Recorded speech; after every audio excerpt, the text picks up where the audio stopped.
Assalamualaikum warahmatullahi wabarakatuh. Selamat pagi teman-teman semua, sahabat-sahabat semua. Kembali lagi bersama saya Fajar di channel Akademi Sofia. Pada pagi hari yang berbahagia ini, semoga sahabat-sahabat saya doakan sehat selalu, panjang umur, dan jangan lupa menerapkan pola hidup yang sehat karena kita masih berada di zaman pandemi seperti yang kita rasakan sekarang ini, sahabat-sahabat. Sahabat-sahabat channel Akademi Sofia, pada kesempatan pagi hari ini kita akan membahas mengenai sosiologi dan antropologi pendidikan. Ya, pada kali ini kita membahas tentang pendidikan karena sebelumnya kita membahas mengenai filsafat. Nah, pada kesempatan pagi hari ini pembahasan kita seling dengan pembahasan pendidikan. Pembahasan pendidikan kali ini adalah mengenai sosiologi dan antropologi pendidikan. Mungkin bagi sahabat-sahabat semua yang memang sudah berkuliah, khususnya yang di jurusan pendidikan, pasti mempelajari bagaimana isi dari konten materi-materi yang diajarkan oleh dosen-dosen sahabat di mata kuliah sosiologi atau antropologi pendidikan. Tapi sebelum kita masuk ke dalam pembahasan, jangan lupa like, share, komen, dan jangan lupa juga subscribe channel Akademi Sofia untuk terus mendukung channel-channel yang ada di Akademi Sofia. Baik sahabat-sahabat, tidak berlama-lama, kita langsung saja masuk pada pembahasan awal mengenai sosiologi dan antropologi pendidikan. Sahabat-sahabat, bahwa sosiologi antropologi pendidikan ini merupakan ilmu-ilmu dasar yang kemudian ini menjadi pijakan dari sebuah teori pendidikan dan juga sebuah praktik dari pendidikan. Karena perlu sahabat-sahabat ketahui bahwa pendidikan merupakan ilmu terapan yang diambil dari berbagai teori-teori dasar, dan tidak lupa juga pasti teori tentang antropologi dan sosiologi pendidikan. Sahabat-sahabat, pertama kita harus mencoba sedikit membuka mengenai sosiologi dan antropologi. Sosiologi merupakan ilmu yang memang membahas mengenai masyarakat dalam sebuah sistem. Jadi di dalam sosiologi, individu cenderung tidak dilihat. Yang dilihat adalah komunitas, yang dilihat adalah struktur, yang dilihat adalah masyarakatnya. Jadi dalam kajian sosiologi ini, sahabat-sahabat semua, kita sebagai manusia yang dilihat bukan kitanya, bukan individunya, tetapi kita ada di mana, kita ada di sebuah masyarakat yang mana, dan itulah yang nanti akan diteliti oleh sosiologi. Yang perlu sahabat-sahabat tekankan untuk diketahui adalah, pertama, fokus dari sosiologi adalah role relationship system. Apa artinya role relationship system ini? Adalah peran-peran. Jadi peran-peran yang memang ada di dalam sebuah sistem masyarakat. Yang kita ketahui bahwa setiap masyarakat pasti punya sistem sosial sendiri-sendiri, sahabat-sahabat. Contoh, sebagai sebuah negara di Indonesia, kita punya sistem sosial sendiri, struktur sosial sendiri yang ciri khasnya memang itu dimiliki hanya oleh Indonesia. Mungkin kalau sahabat-sahabat lari ke luar negeri, contoh ke barat, di Amerika, di Inggris punya sistem sosial sendiri, mereka juga, dan punya struktur sosial sendiri. Dan juga di belahan-belahan bumi yang lain pasti punya karakter sosial sendiri. Oleh karena itu, maka pendidikan pasti tidak jauh dari bagaimana sebuah peran masyarakat di dalam sistem sosialnya. Simpelnya adalah bahwa setiap masyarakat, ketika kita bicara masyarakat, pasti nanti kita masuk di dalam ada yang namanya komunitas-komunitas kecil. Nah, komunitas-komunitas kecil ini kemudian bisa beraktivitas secara sosial melalui interaksi-interaksi antar warga komunitasnya. Itulah yang nanti akan dikaji oleh sosiologi. Sementara untuk antropologi adalah fokus pada value, pada nilai, sahabat-sahabat. Jadi pada value network system. Value network system ini apa sih? Value network system adalah jaringan nilai yang memang tersistem dalam sebuah kebudayaan. Jadi kita bisa ambil kesimpulan sedikit mengenai sosiologi dan antropologi. Ketika kita bicara sebuah konsep dari sosiologi, yang diteliti adalah masyarakat. Dan ketika kita bicara sebuah konsep antropologi, maka yang diteliti adalah jaringan nilai atau kebudayaan dari masyarakat itu sendiri. Gitu, sahabat-sahabat. Pertama, kita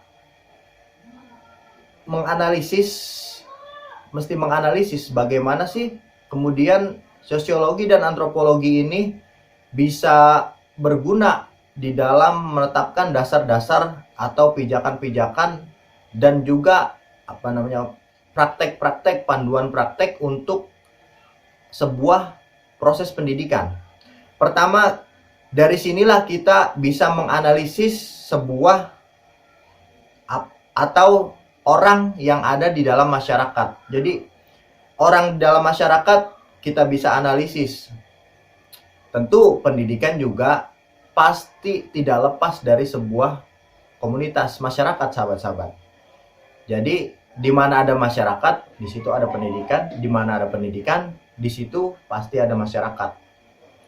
Yang kedua, orang dalam kebudayaan. Jadi orang dalam kebudayaan yang dimaksud ini adalah di dalam masyarakat yang dibicarakan sosiologi, dia membicarakan struktur sosial, jaringan interaksi dan lain-lain. Tetapi antropologi meneliti secara lebih dalam lagi, yaitu nilai-nilai yang diyakini oleh komunitas, oleh masyarakat, oleh bangsa dan oleh negara tertentu. Jadi sosiologi ini adalah bentuk polanya dan antropologi adalah nilai yang ada di dalam si bentuk dan pola ini, yang nanti ini akan menjadi motivasi terjadinya sebuah proses interaksi kebudayaan, proses interaksi di dalam masyarakat itu, sahabat-sahabat, dan juga pastinya di dalam sebuah proses pendidikan. Itu tadi dua analisis ya, sahabat-sahabat. Jadi kenapa pendidikan perlu? Karena di dalam pendidikan pasti menganalisa sebuah masyarakat dan juga menganalisa sebuah kebudayaan. Pendidikan kemudian di dalam kajian sosiologi dan antropologi pendidikan ini, sahabat-sahabat, dapat terbagi dalam 3 bagian. Pertama, bahwa ada yang namanya pendidikan kebudayaan. Pendidikan kebudayaan ini apa sih, sahabat-sahabat? Pendidikan kebudayaan yang dimaksud adalah bagaimana sebuah nilai, sebuah kepercayaan yang kita tahu, mitos-mitos tertentu yang tumbuh dari masyarakat kita, dongeng-dongeng tertentu, hal-hal yang mungkin non-rasional ya, di luar rasional otak kita, itu kemudian dipelihara dan diwariskan dari satu generasi ke generasi. Jadi itu pertama dipertahankan nilai-nilai itu, yang kedua nilai-nilai itu juga dipertahankan melalui pewarisan. Nah, di sanalah ada sebuah proses pendidikan. Jadi pendidikan ini sebuah interaksi yang kemudian mempertahankan dan mewariskan sebuah kebudayaan. Nah, itu sahabat-sahabat. Yang kedua, pendidikan di dalam kebudayaan. Jadi pertama tadi pendidikan kebudayaan, yang kedua pendidikan di dalam kebudayaan. Pendidikan di dalam kebudayaan ini maksudnya adalah praktik-praktik pendidikan, sebuah proses pendidikan yang memang dikonseptualisasi yang secara sengaja oleh masyarakat dalam komunitas atau kebudayaan tertentu. Contoh yang kita kenal hari ini di Indonesia ada 3 jenis pendidikan di dalam kebudayaan. Pertama, formal yang kita kenal sebagai sekolah. Yang kedua, non formal. Yang ketiga, informal. Nah, ini ketiganya ini adalah proses pendidikan yang memang kita jalankan di dalam kebudayaan kita, sahabat-sahabat. Di dalam kebudayaan hari ini ya, mungkin ke depan akan berubah lagi polanya, bisa jadi karena yang namanya sosiologi dan antropologi dan juga proses pendidikan itu pasti dia mengkontekstualisasi dirinya sendiri. Artinya sosiologi, antropologi, apalagi pendidikan pasti punya perubahan sesuai dengan kondisi zaman, kondisi manusianya. Gitu sahabat-sahabat. Yang ketiga, ada yang namanya pendidikan lintas kebudayaan. Kita tahu bahwa pada hari ini kita hidup di sebuah negara Indonesia, negara yang kita cintai,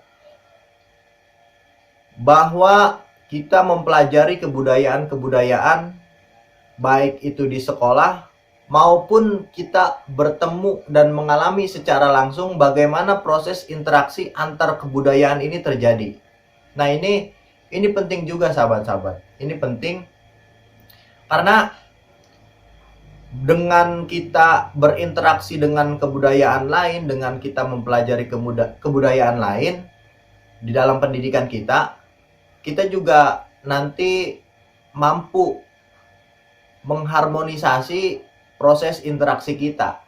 Jadi proses interaksi antar negara, proses interaksi antar individu dengan individu yang memang berbeda budayanya dengan kita. Kalau di Indonesia justru berbeda-beda suku dan kebudayaan, itu juga kebudayaannya, nilai-nilainya beda ya sahabat-sahabat. Nah, ini lintas budaya inilah yang juga kita pelajari. Contoh dalam masyarakat Jawa, bicara dengan orang lain itu harus nunduk, itu harus pelan, apalagi bicara dengan orang tua ya. Bicara dengan orang tua harus pelan, harus nunduk. Tapi kalau di masyarakat barat, bicara nunduk, bicara pelan, itu kemudian dianggap tidak sopan sahabat-sahabat. Tapi justru di masyarakat Jawa itulah yang disebut sebagai kesopanan. Nah, ini hal-hal yang seperti ini kita pelajari karena kita juga merupakan negara yang terbuka ya sahabat-sahabat. Jadi siapapun, orang dari manapun negaranya boleh masuk ke kita, ataupun antar negara boleh menjalin kerjasama. Dan pastinya negara-negara yang memang masuk ke sini juga merepresentasikan kebudayaannya masing-masing, dan mungkin sampai dalam taraf menyebarkan kebudayaannya di luar negaranya, di luar tempat hidupnya, gitu sahabat-sahabat. Kemudian yang selanjutnya, tadi kita sudah membahas bagaimana antropologi dan sosiologi, juga bagaimana jenis-jenis pendidikan yang terjadi di masyarakat kita ya. Tadi ada pendidikan kebudayaan, pendidikan di dalam kebudayaan, dan pendidikan lintas kebudayaan. Nah, di dalam kajian antropologi dan sosiologi pendidikan ini, kita juga harus punya landasan berpijak untuk berpikir. Apa landasannya sahabat-sahabat? Yaitu sebuah paradigma. Jadi paradigma inilah yang nanti akan menentukan bagaimana konsep dasar dari sosiologinya, antropologinya, dan pastinya nanti akan akan mempengaruhi proses pendidikan yang terjadi dalam sebuah masyarakat. Paradigma ini penting kita ketahui bahwa menurut Thomas Kuhn, sahabat-sahabat bisa buka nanti, bisa cari siapa Thomas Kuhn itu. Menurut Thomas Kuhn bahwa kita berpikir, kita mengeluarkan konsep pasti melalui paradigmanya masing-masing. Seorang ilmuwan pasti mengeluarkan teorinya menurut paradigmanya masing-masing. Apa sih paradigma itu? Yang pertama, paradigma adalah cara kita memandang sesuatu.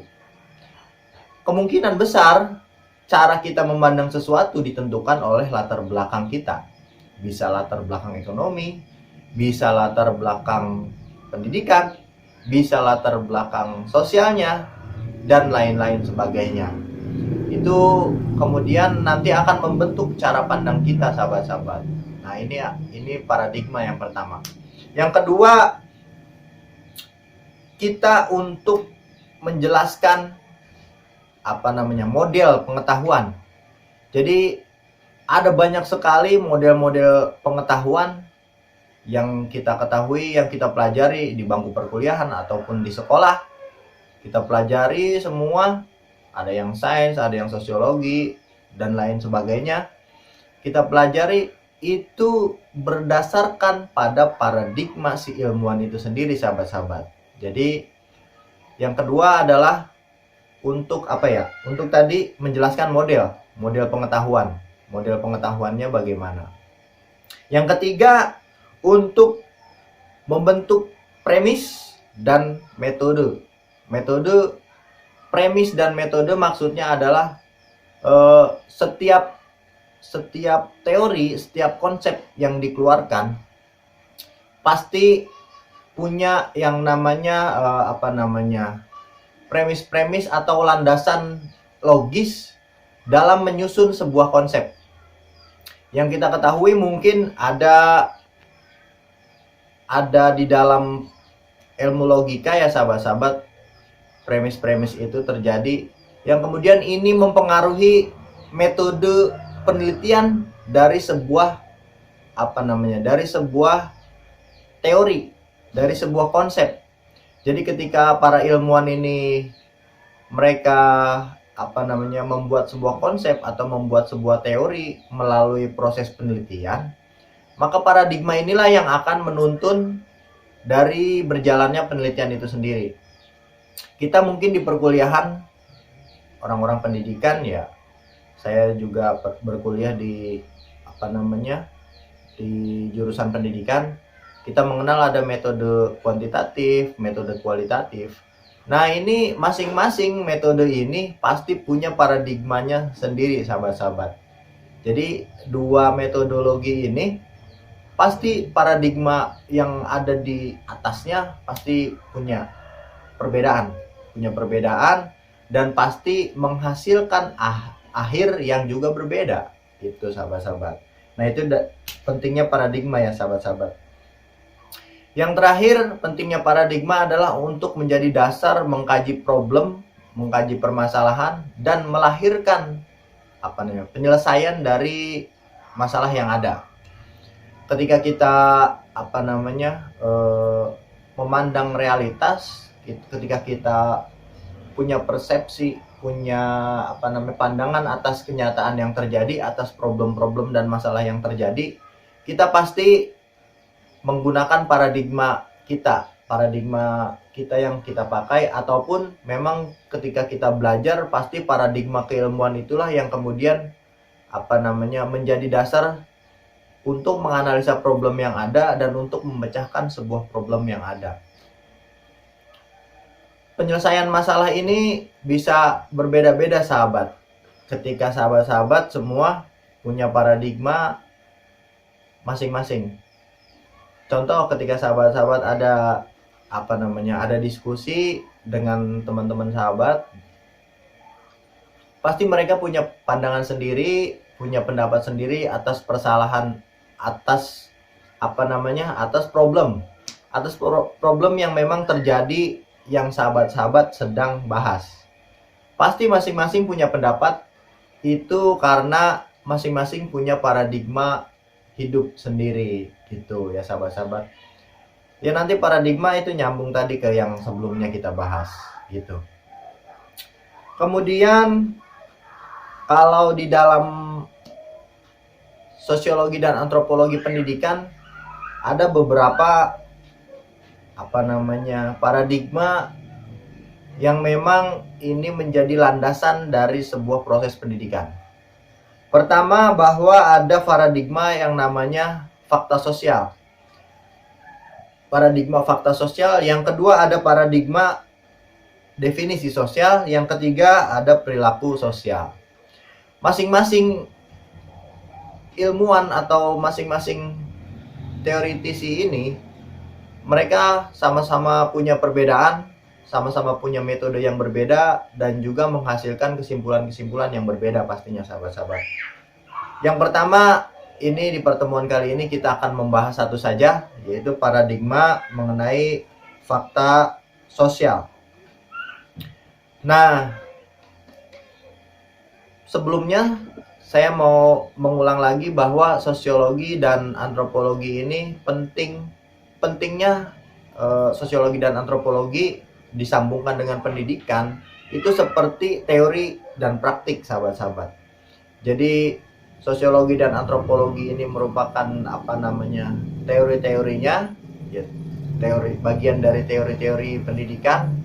Kemudian pendidikan ini merupakan praktik dari teori-teori sosiologi, antropologi, dan teori-teori yang lain yang memang nanti dijalankan dalam proses pendidikan. Sahabat-sahabat, bahwa kita ini memang tidak bisa dipungkiri, kadang-kadang juga tidak berdaya terhadap fakta, terhadap realitas, terhadap struktur, dan terhadap sistem mungkin yang ada di sekitar kita. Asumsi dasarnya kita masuk ke paradigma fakta sosial ya sahabat-sahabat. Ini asumsi dasarnya paradigma fakta sosial ini yang kemudian nanti kita sambungkan dengan pendidikan adalah bahwa individu itu merupakan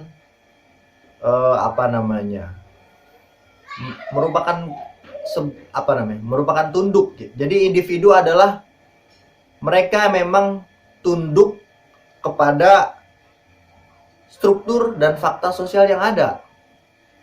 Jadi contohnya kita bisa berikan ketika sahabat-sahabat bangun tidur ingin berangkat ke kampus, maka ketika keluar, sahabat-sahabat pastinya keluar kosan atau keluar rumah punya sistem, punya struktur yang harus sahabat-sahabat ikuti. Contoh, sahabat-sahabat ketika berangkat kuliah dengan kendaraan, pasti sahabat-sahabat tidak boleh kebut-kebutan. Karena struktur sosial yang mengatur, sistem sosial yang mengatur, fakta sosial yang mengatur, ketika sahabat-sahabat kebut-kebutan, itu bertentangan dengan struktur sosial yang mengatur ya sahabat-sahabat. Yang dimaksud adalah mereka yang memiliki kebijakan, dan kebijakan ini untuk kebaikan sosial kita sebetulnya. Jadi itu dia salah satu contohnya. Kita juga ketika kita berangkat kuliah kita nggak boleh kebut-kebutan. Terus kemudian ketika kita masuk kampus, kita juga harus memakai pakaian yang memang sesuai dengan etika yang ada di kampus. Kita masuk kelas juga harus sesuai dengan apa yang dijadwalkan kampus. Kita kemudian mempelajari perkuliahan, belajar di perkuliahan juga harus siap dengan aturan-aturan yang diperintahkan oleh dosen gitu.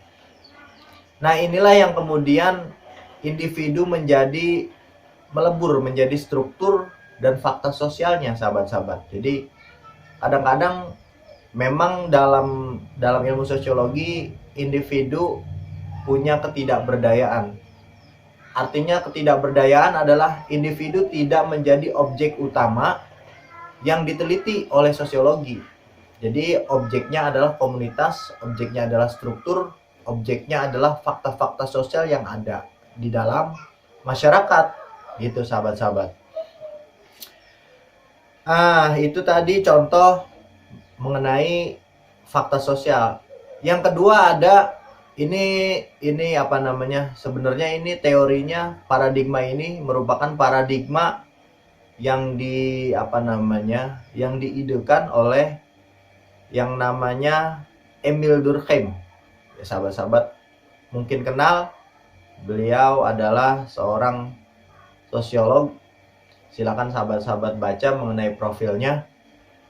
Emil Durkheim juga mencontohkan mengenai kasus-kasus bunuh diri. Jadi kasus bunuh diri menurutnya, kasus bunuh diri di sebuah komunitas itu ditentukan dari bagaimana sistem, struktur, dan fakta sosial yang ada di dalam sebuah komunitasnya.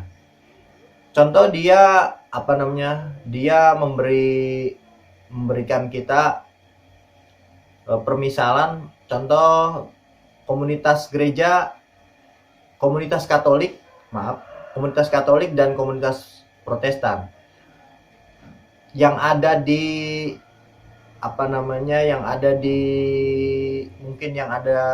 barat ya, dia teliti, kemudian dia bisa menyimpulkan bahwa di antara dua komunitas ini ada terjadi perbedaan kasus bunuh diri. Nah, dia menemukan konsep mengenai fakta yang terjadi mengenai kasus pembunuhan ini, sahabat-sahabat, ada dua. Pertama, mereka yang lebih banyak angka kasus bunuh dirinya ini merupakan satu teori yang dia sebut namanya solidaritas organik. Jadi solidaritas organik ini sebuah masyarakat atau individu-individu di dalam masyarakat yang justru disatukan oleh perbedaan. Jadi mereka punya peran masing-masing, mereka punya perbedaan masing-masing, dan mereka ada dalam satu masyarakat. Karakternya cenderung individualistik, cenderung masing-masing mengurus perannya ya sahabat-sahabat, cenderung berbeda dalam segala hal. Nah, angka bunuh diri di dalam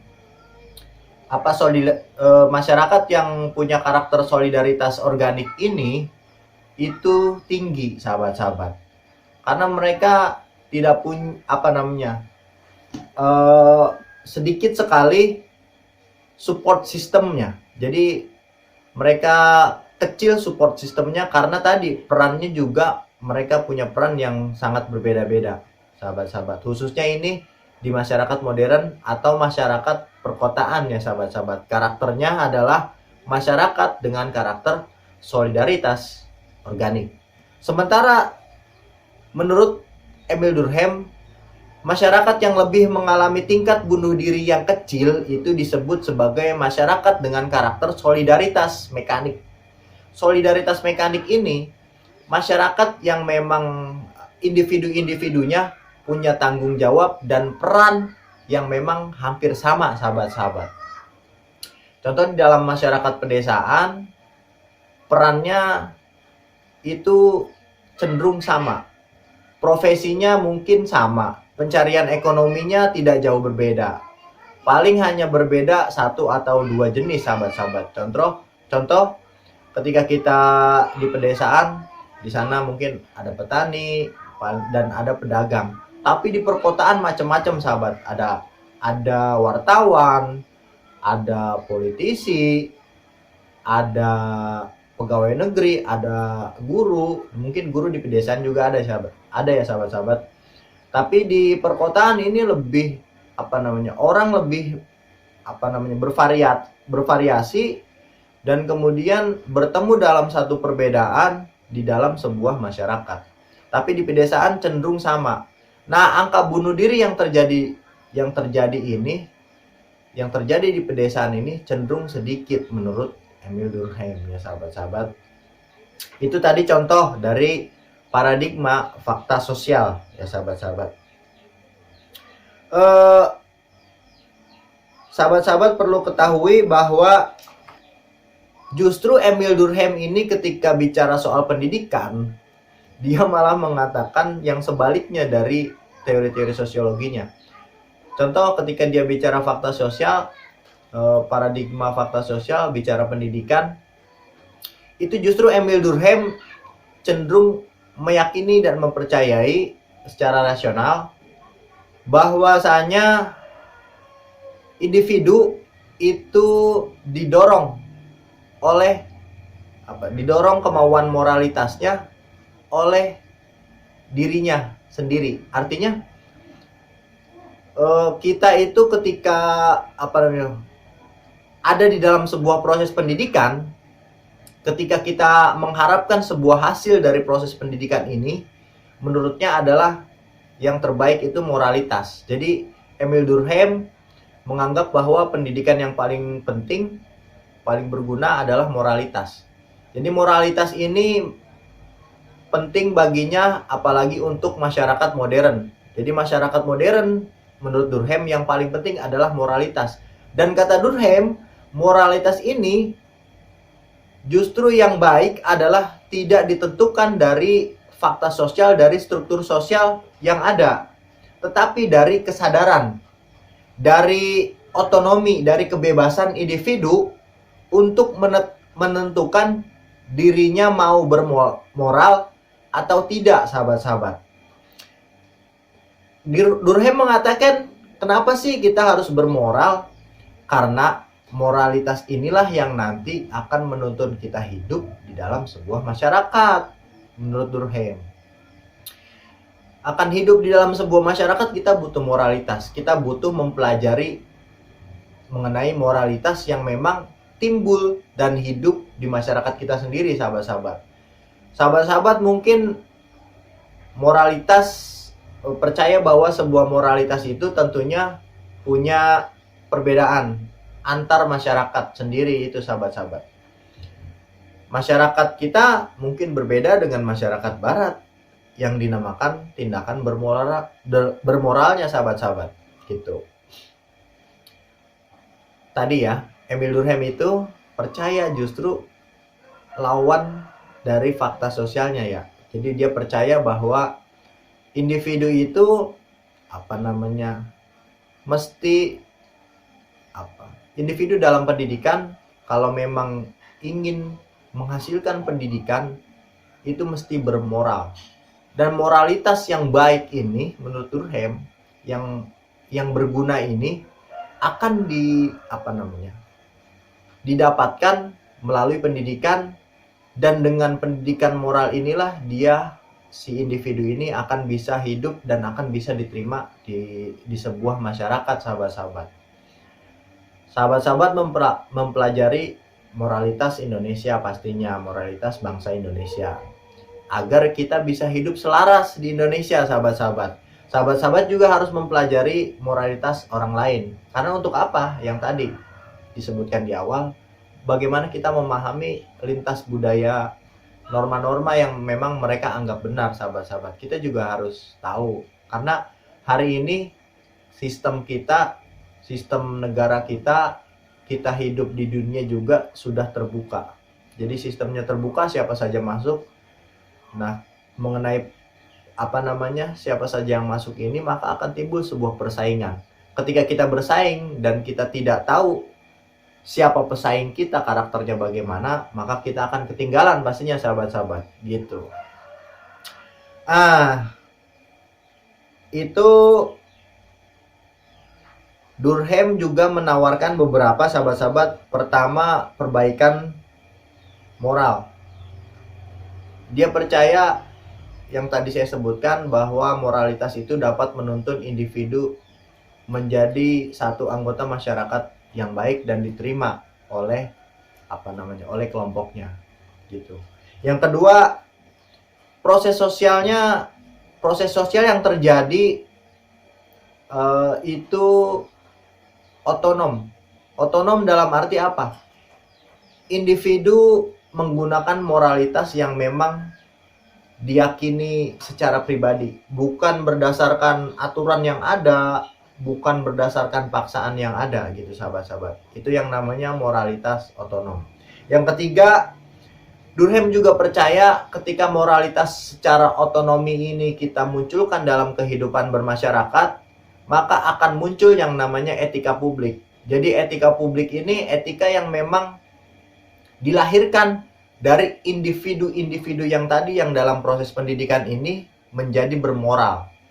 Ketika menjadi bermoral, maka dia diterima di masyarakat dan akan terbentuklah sebuah etika publik. Etika publik adalah etika umum yang memang menurut Durkheim ini diyakini dari hasil moralitas otonom tadi. Masing-masing individu punya dorongan untuk melakukan tindakan-tindakan bermoral, tapi bukan berdasarkan paksaan dan berdasarkan dari dalam dirinya masing-masing, dalam diri individu masing-masing, gitu ya sahabat-sahabat.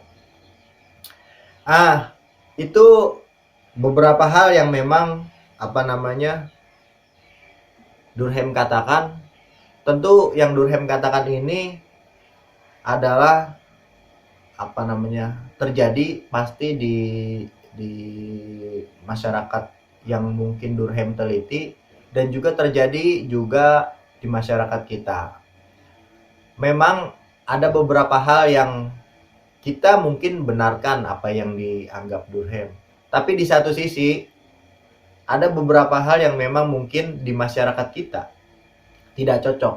Contoh, Durkheim menganggap bahwa proses yang terjadi melalui proses pendidikan yang terjadi melalui indoktrinasi itu tidak akan efektif. Karena indoktrinasi ini sahabat-sahabat bukan muncul dari moral otonom. Jadi bukan muncul dari diri si siswa itu sendiri, si murid itu sendiri dalam pendidikan, tapi muncul dari struktur sosial. Struktur sosial itu siapa? Yang ada di sekolah, contohnya guru, kepala sekolah, dan lain sebagainya gitu. Menurutnya penting bahwa setiap siswa, setiap murid, setiap mereka yang belajar untuk bermoral melalui melalui dalam dirinya masing-masing, melalui apa yang diyakini, apa yang dipercayai, apa yang dianggap benar oleh dirinya masing-masing. Tentu di Indonesia memang berbeda dengan apa yang dipercaya oleh Durkheim ya sahabat-sahabat. Kita di Indonesia ini tidak secara tidak secara langsung mengimplementasikan apa yang dibicarakan oleh Durkheim. Jadi tidak secara langsung apa yang dibicarakan Durkheim ini mengenai moralitas otonom. Ya, kita membenarkan bahwa kebaikan itu memang berasal dari diri sendiri. Tetapi juga kita menganggap ada kebaikan-kebaikan yang memang mesti diwariskan. Ada moralitas-moralitas yang mesti diwariskan dalam satu struktur sosial yang ada, khususnya yang ada di bangsa kita, bangsa Indonesia, yang juga bangsa yang beragama pastinya ya sahabat-sahabat. Jadi inilah kemudian yang tadi saya katakan bahwa pendidikan pasti prosesnya berbeda-beda, karena tadi secara sosiologis, secara antropologis, masing-masing bangsa, masing-masing negara pasti punya perbedaan. Itu saja sahabat-sahabat. Kalau memang sahabat-sahabat merasa kurang referensi dari saya mohon maaf, karena memang terjadi terjadi banyak hal yang juga saya tidak ketahui, terjadi apa yang memang saya tidak bicarakan di sini. Silakan sahabat-sahabat cari sendiri referensinya, entah itu dari internet ataupun yang lebih bagus lagi dari buku-buku yang sahabat beli di toko buku atau dari jurnal yang ada di internet. Silakan sahabat-sahabat. Cukup sekian, kurang lebihnya saya mohon maaf. Saya akui bahwa saya punya banyak kekurangan atas penjabarannya, banyak perkataan yang salah. Ini merupakan kurangnya pengetahuan saya atas apa yang saya bahas. Saya hanya berbagi, hanya sharing bagi sahabat-sahabat yang memang membutuhkan, dan untuk sahabat-sahabat yang memang sudah paham, apalagi para guru, para dosen yang sudah paham, saya mohon maaf dan mohon dimaklum. Di sini kita saling berbagi pengetahuan, tentunya dengan bahasa-bahasa dan cara-cara yang mungkin saya anggap sederhana. Terima kasih. Selamat pagi. Assalamualaikum warahmatullahi wabarakatuh.